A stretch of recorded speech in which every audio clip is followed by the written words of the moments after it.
Ladies and gentlemen, welcome back to the eSports Report. We just talked about our week 1 and 2. Of course, we're trying to recap everything before last night's matches. So, big standouts here. OPTIC Gaming, huge run, jumping up to the top of the leaderboard. I believe it was 8-1 they were sitting at. FaZe right behind them. And we talked about Envy, kind of in the middle of the pack, surprisingly. 7-5, they're still holding on to that 6th place spot. And Aware, who used to be number 1 in week 1, dropping all the way to number 7 after an 0-6 plummet. But now it's time to talk about the top 5 players after our week 2 performances, and who are really your stars to watch out for coming into week 3 now. So we mentioned that Happy is the best overall KD. He's our top, probably the best performer in the league right now. Then followed by that is Enable on Justice. Enable. So he's like he's not, I wouldn't say an up-and-comer, obviously the former Halo Pro. He had, an okay Ghost season, but I think AW is going to be his year. For you casual guys out there, of course, we're talking kill-to-death ratio. This is your kills divided by your amount of deaths in the game. Happy, he sits at almost a 1.4. He's 1.39. A big drop down to get to number 2. But Enable, he sits at that number 2 spot, a 1.21 overall.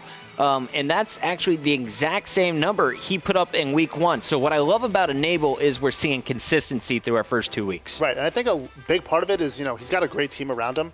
Mochilla, Slacked, and Classic, they're all great as far as OBJ and, Slay. Slow BJ? No. Okay. But fast one. Got it. Anyway. Yeah. Come on. Bring it back on track, Max. So, come on. I don't know. I think Enable is just, I think AW is going to be his game, like I said. A 1.21 KD through 2 weeks is pretty good. And the fact that the only person above him is Happy, who no one saw coming. Right. So, forget Happy, Enable's the best Slayer in the game. Good stuff from Justice, building that team very well. Now, our next player on the list, number 3, goes to Formal. This guy brought on to OPTIC Gaming, expected to help the team when it comes to slaying. He's dropped a little bit. Actually, he's improved a bit from week 1. He went up from a 1.01 KD to a 1.18. So a good week 2 from Formal, getting back to that slaying role. Looking at their matches from last week, it definitely was an easier competition. So he's just showing you that he's very comfortable. I wonder if it's the new SMG mix-in with his gameplay. He's definitely been shining when we watch him in Uplink. Right. It shows they have an 8-game winning streak right now, and the fact that he's increased his KD over week 2, it's impressive. And the guy following him is his teammate, Scump. Now, that's what I find most impressive here. OPTIC Gaming, 2 guys in your top 5 for week 1 and now week 2. Scump right behind him. Scump has dropped a little bit. He started off week 1 a 1.3. Now he's at a 1.14, or 1.16 rather. Not bad by any means. Scump still slaying the way he's always been expected to. But number 5, a lot of people wouldn't expect to see TK have a member on here. They have an awful record so far in the league, but Looney has been getting his job done as the lead slayer. Right, he's the newest member of TK. He's got a 1.15 overall KD, and it's only 0.01 below Scump. So I think TK, like I said, they have a lot of online woes. So when they go to LAN, they show up. So going into UMG, we'll see if they can have another good LAN placing. Cali Boy Looney's getting it done. Now let's talk about the top 5 matches from this week. I think one of the biggest ones talked about was FaZe versus Justice in week 2. What happened when we saw the Columbus champions take on this Justice team who came in with the number 2 seed overall? You mean week 3? Week 3? Going into week 3. Are we going into week 3 already? We're going into week 3. Oh my goodness, I just threw my schedule around. Take us away, Max. All right, so help me out here. Going into week 3, obviously a game to look out. Last night that was on was FaZe and Justice. FaZe and Justice. It was streamed live on MLG.tv. So, like I said, MLG Columbus champions going up against Justice, who's probably the biggest surprise in the league so far. Were you surprised by this? Because after watching Most Wanted back at the Columbus Ghost Final, and then seeing these guys at the Columbus AW Open, I'm like, this Justice squad is going to be a top 3, top 4 contender throughout the year. For the league? Yeah. I would agree with you. I was on my super hype. Justice was in my top 3. I had Denial winning the tournament. You were on the bandwagon before it was a bandwagon. Exactly. So you're a true fan. Exactly. I think when you look at the team before Columbus, they were a ragtag team. Whatever the issues happened with Most Wanted and Curse, the fact that Enable has just performed so well, and Mochilla as well. Mochilla is doing great. Moch is the man. Moch is the man. The bearded man. Super beard. Super beard. But what are you excited about when we saw FaZe versus Justice? What had you pumped for last night's match? So going into it, Slacked and Apathy had the 2 highest KDs for both squads. Both squads going into it. So I mean, that was definitely the matchup to look out for. Apathy, you hear a lot about Slasher, you hear a lot about Aches on FaZe, but Apathy, kind of secretly their top guy when it comes to killing for this team, really just continuing where he's left off with Ghost right into Advanced Warfare, the new movement. He looks extremely comfortable, but talk to me about this matchup, because I know it was expected to be probably the top match of the day, number 1 versus number 3. How'd it go? So actually, Justice swept FaZe 3-0. I see you're surprised. Yeah. I can see it. So, I mean, on Hardpoint, they beat them 232 to 185, and Slack dropped a 47 bomb. Wow. Yeah, that was a new record, too, for that map. 47 bomb is pretty big for Slack. Yeah. And then going into Recovery, they squeaked it out. On round 11, they won 6-5. And then going into Retreat CTF, they won 4-2 in OT, which was a great map. I like it. So a great start for Justice. They're able to take out FaZe. And that hands a big loss to FaZe, who is number 2 on our leaderboard. Let's talk about OPTIC Gaming facing off against FaZe, though, which is going to be going down 12-23 tonight. Is it? Yeah. I'm looking forward to it. Yeah. OPTIC Gaming, I mean, it's green versus red, Christmas spirit in the air. FaZe coming off a loss to Justice. Do you think now, after losing to number 3, they're definitely going down to number 1, or is this where they get a little bit of revenge and battle back on that leaderboard? Well, something to note that also, last night they played with Hugh again. He subbed in for Apathy. So when Hugh subbed in before, he actually subbed in for Center, so he's even more slaying power, which was crazy. But I think OG will probably still take it. I think it'll probably be closer than a 3-0 sweep. It'll probably be 3-2, and then that OPTIC Gaming clutch factor will come in. OPTIC Gaming clutch factor. OPTIC Gaming clutch factor. You're going with them in Game 5. Well, I mean, for anyone who watched Columbus, they didn't really clutch at Columbus. They didn't. Sorry, guys. Didn't happen. No. FaZe did, though. FaZe did. Good work, guys. Let's talk about another match from last night. Denial versus Rise Nation. Denial, we know these guys. We saw them in the 2K. They won that grand final there. What happened when they faced off against Rise last night? So our first map was Retreat Hardpoint, and they beat them 197 to 181, which was kind of surprising. Okay. It was closer than most expected. Going into S&D, Rise crushed them 6-2. And that's what I found most astounding. Zuma, Saints, Replays, and Attach look so solid in the 2K, but Rise kind of spanking them on Detroit. I wonder, was it the map here, in your opinion, or was this just a bad game for Denial? Well, this was the first match between the 2 teams in the league. So, the other ones don't really have a read on each other as far as Columbus and scrimming each other and Money 8s and knowing player tendencies. Right. But, I don't know. Rise is a strong S&D team. I think Pac-Man and Wheats are both great S&D players. I think Chino's good. So, I think the Diabolic, I'm not going to let Diabolic. After that loss, though, they came right back with a spanking of their own. They handed an 8-3 beating on Biolab uplink, and really, Biolab was their map.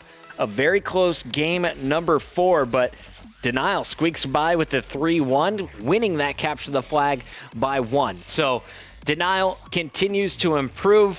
What's their record now? Are they like 6-game winning streak? Not sure their winning streak. I know they're 8-2 overall, which is great. I mean, they sit in 3rd place behind FaZe, so it's a big win, but it was expected. So. Big win, but expected.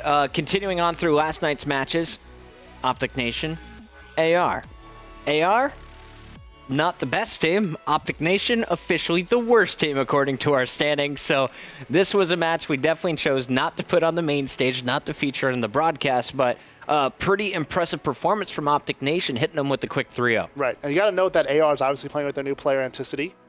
So break this down for me. Of course, we know OPTIC Nation, they had the team change drama. Embos last week announced that he is going to be replaced on the starting lineup by Sin, Proofy, TP, and Karma, making up the starting 4. But over on Automatic Reload, they made some moves last night that I didn't see coming. Tell me what Burns and the boys did. So after starting 3-9, it's not the start they wanted after qualifying for the league. Yeah, they got a lot to prove, especially Miyagi. So Burns wasn't happy about it. They said they needed to make a roster change, just change things up. And it might have been too early in the league to do it, but doing it early and they still see improvement, it's definitely the best time to do it. But playing OPTIC Nation, arguably the worst team record-wise, they got 3-0'd. OPTIC Nation 3-0'd AR. And now, do you think that's OPTIC Nation getting more comfortable, or AR simply being uncomfortable with Anticity on this squad? Well, you got to look at Anticity, and they obviously think Anticity is an upgrade over Tipsy. So, obviously, it's their first time playing together as far as league match is concerned, but you can't get 3-0'd by OPTIC Nation. You can't let it happen? No, you can't. I mean, they almost got a 100-point club on by a live hardpoint. It was 250 to 152. Like, you come on. Come on now. Come on. So Anticity gets the bump instead of Gucci to the main lineup. A bit surprising for me. And really, this is where Burns and Method started getting into it a little bit. Burns going on Twitter saying something needs to change one way or another. Not happy with the current situation and our performance these past 2 weeks. This was following their performance in the 5K. They made the change yesterday. Match number 1 definitely didn't pay off for them. 3-0. A hot 3-0 from OPTIC Nation, not the way they wanted to start, but that wasn't their last match of the day. Do you know what happened to AR in their second battle? Do I know? Yeah. Of course I know. Yeah, so break it down for me. I know they faced off against Envy at the 8:30 time slot. So they played Envy, and they 3-1 Envy. Like we said, so we think Envy needs to make a change. You got 3-1 by AR. Obviously, with a roster change, like we said, is it because Tipsy's a better, improvement? I mean, Anticity's a better improvement for Tipsy? Or is it simply just the fact that they're not prepared? I think it's that Anticity is probably a better play for Tipsy. They 3-1'd Envy, and what was it? They had a crazy win. Yeah, they only lost the Search and Destroy in that match. Right, which is probably the map that the game mode that's going to be, you're going to let that one slide because you need a lot of, team strategy for S&D. Now, it sounds like a pretty hard beating for Envy, but let me go through the numbers for you guys. It was about 57-point win on hardpoint. That's just a spanking. That's a full hill no matter how you look at it. AR outslayed and outplayed Envy in hardpoint. Game 2, though, Envy showing what they got in Search and Destroy, win that 6-3. Game 3, they're going to go play some Capture the Flag.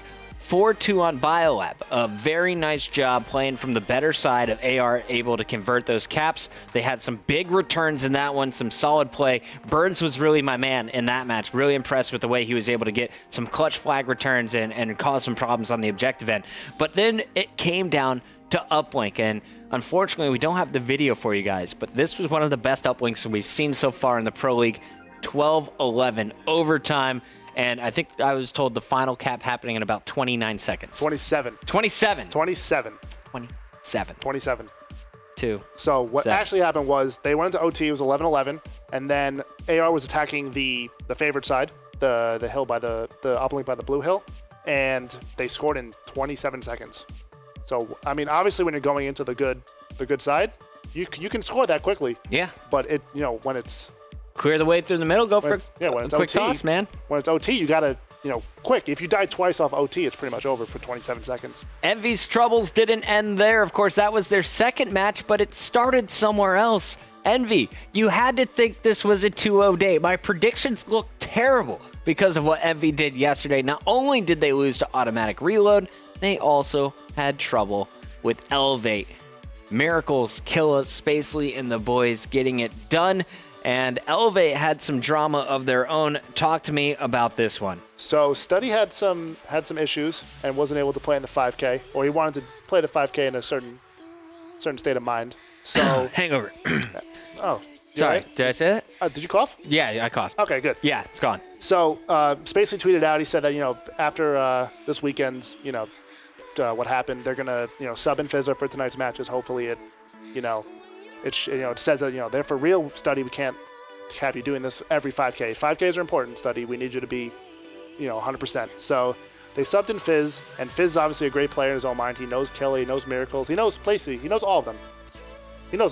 So Fizzerp and Killa on the same team last night. It's comedy. And Fizzerp was the one dropping numbers. I was pretty impressed with the way these guys played. I think we weren't surprised to see Envy winning the hardpoint. Fizzerp brought on, not necessarily known for his slaying ability in the respawn. We have seen some good games from him, not his strong point. His strong point is S&D, and this is where Elevate shined. 6-1 versus Envy in Search and Destroy. They beat them in uplink 11-9, and then the Capture the Flag 2-1. Envy 0-2 on the night last evening. They lose to both AR and Elevate 3-1. in their best-of-5 series. I think that was kind of the punchline, the whole story of yesterday for me. You got to give Fizz his credit. He went 36-24 with 1 point only, but in comeback uplink, which is good. And he went 6-2 with a plan to insert and destroy. Getting the job done. 7 rounds, 6 kills, only 2 deaths. Not bad. I'll take it. And you said how many kills in the uplink game? 36. How many deaths? 24. 36-24 plus 12 Fizzerp. Is Fizzerp known for his slaying? No. We've seen it at X Games. We've also seen him be completely silent at X Games. Oh, yeah. So it depends on what Fizzerp you're getting that day. Yesterday was the best form of Fizzerp. Elevate getting a big win. Now, Elevate had a second match on the night. Who did they have to face off against after beating Envy in the 7 o'clock match? So they faced off against FaZe. Obviously, FaZe is a little ticked off. You know, they just got swept by Justice. They're looking to take out their anger. But Elevate beat FaZe 3-1. Yeah, not just Envy going 0-2. Elevate beats Envy and then FaZe, Censor, Apathy, Aches, and Slasher. Now, who was filling in, or who was Huke filling in for yesterday? He was filling in for Apathy. Apathy. So your lead Slayer. Right.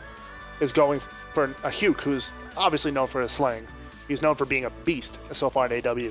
So you go into the match, I mean, they lost the hard point 210 to 160. And this was your number 2 team overall. So big surprise for me because both teams playing with the fill-in, of course. You got to think Huke is going to be the stronger Slayer out of Huke versus Fizz. Once again, it was kind of a 3-1 in favor of Elevate. The surprise for me, though, they went 1-6 in Search and Destroy. So Huke and FaZe in Search able to get the job done against an SB squad that looks so strong against Envy. So... Not SB, excuse me, Elevate squad. Right. I think Fizzerp, SB, same connection. Well, he's on that team. They're connected. Okay, we'll let that one There's pass. a connection. All right, good. Connecting. Is Elevate a real team? They seem to be now. They seem to be, and the fact that, I mean, they won all 6 of their respawns with Fizzerp. They lost both S&Ds, and Fizzerp is known for being an S&D player. I like it. So we had the Elevate match. We had one other series last night. Talk to me about our last match of the day. OPTIC Nation versus Denial. Denial, of course, looking very strong in week 2. Now they go up against Nation, and Nation's coming off that hot win from their 7 o'clock matchup. Right, so Denial went in, going to take out all their anger. Not anger, but I guess they're just going to, handle OPTIC Nation. Swift 3-1. They beat them 249 to 129 on solo hardpoint. 6-2 Detroit S&D. BioLab CTF, they lost 3-4. It was close. But then they took it back on a comeback uplink and won 12-9. And the play that stood out for me the entire night for Denial was Replays. Replays had a great night. Yeah, so I was talking to you earlier, and I asked you who was your MVP from last night. You said Replays was definitely in the running. What did he do so well last evening? Okay, so they played Rise and OPTIC Nation last night. And his top 3 performances from yesterday went 40 and 35 with 20 captures on retreat hardpoint. 40 and what? 20 captures. What? Oh, but hold on. That's not even the most amount of captures that's even happened. 20 captures is not the most hardpoint captures we've seen. Nope. Guess. Who has the record? Guess. Trying to think someone who breaks into hardpoint hills all the time. Is it someone from gaming? No. No gaming. No, why would gaming need 20 captures? Justice. Justice is the #1 team in hardpoint. I'm guessing Enable. No, you're doing the opposite. You're picking the good hardpoint teams who only need like 10 captures to win a game. OPTIC Nation, TP? Okay. Break it down. Good try. It's Miyagi. Miyagi has 21 caps. Okay, so Miyagi from AR able to cap 21 times. They won that game, I assume. Going 40 bomb, 20 captures, easy win? I'm assuming. I hope so. If you have 21 captures, either you're losing the hill a lot or the team is just, it's crazy. It's just hectic. I got the answer officially from our producer, 249 to 129. So almost double their score. Wow. Pretty solid start for Denial. Yeah, pretty solid. I mean, looking at his other matches, he went 44 and 35 with 10 caps and 5 defends in hardpoint against OPTIC Nation. Now, I want to know, was this his host? Because we've seen 2 different realizes, the guy who slays and the guy who doesn't slay. Some people, we've seen kind of huge jumps. I tweeted out kind of TP's numbers from this morning. Right. When he's on host, he has almost a 0.3 higher than when he's off host. Still very good numbers across the board, but that host definitely playing a big factor. I wonder, was last night's Replays host? We'll get an answer to that a little bit later from JPR Statsman. I do want to show you guys, though, we've talked about all of this, but I haven't shown it to you. Here's some love to our friends at thecodpedia.com. They have the standings updated on their site, and it's one of the places I go to just check and make sure everything's going smooth here. But you can see OPTIC Gaming, 8-win record. They now sit 9-1. Denial after last night's 2-match streak. They're on a 7-match winning streak overall, 8-2. So they're going to jump over FaZe. FaZe kind of plummeting, dropping down 8-4, and that's going to boost Justice up to number 3. Prophecy, of course, didn't play, so they're going to stay there. But the biggest change, Elevate is now on your front card. They are a top 6 team after their 2-0 performance last night. You got to think, do they start questioning their 4th in study? And do they start thinking about making Fizzerp a permanent starter on a Pro League team? I don't know. I mean, if you're Fizzerp, you just won the 5K with SB. You've got a good roster in Neslo, Dito, and who's the 4th on that SB team? Fizz? John. So that's a great team. But do Elevate really want to drop Study? What's so strange to me is that they won all their respawns, and Study's a better respawn player. But they lost both their S&Ds. Yeah, let's bring this up one more time. Once again, you can type in thecodpedia.com or cod.esportspedia.com. This is Envy now at 7. They had a rough night. Aware also going to drop from that 7 spot to 8 as Envy bumps them down. Rise going to stay there. And Automatic Reload with their pickup of Anticity, not the results that they wanted. Nation is going to jump up, though. They are no longer the worst team in the Pro League. That title belongs to Team Caliber. I mean, come on. I still think Optic Nation's probably the worst team in the league. Really? Yeah, unfortunately. I mean, look at the roster. TP, Karma, I mean, Sinful, but I mean, Proofy, like, they're all great players. Why are you 3-9? Why are you 3-9, guys? Why are you 3-9? Not happy with it. Step it up, says Max. Says the intern. I think it's only a matter of time. I just don't know when that time is going to come, and I hope that it's soon enough that they're able to secure a spot in the playoffs. But Sin, Proofy, TP, and Karma need to get something going soon. Sin has shown that he can slay. They just got to figure out how to work this all together. Who's going to start running your objective? Are you going to let TP host more? Are you going to let him slay more? And what's going on with Proofy and Karma? We'll keep our eyes on Optic Nation. We got more matches tonight. We also have our top 5 from last night and more. So don't go anywhere. The ESR continues. After this, though, I'm going to try and get a call set up with my good buddy, Scott Luciers, over at High Res Studio. Gandhi. They have a $2 million tournament coming up early January. We'll talk about some of the teams you'll be seeing at that event.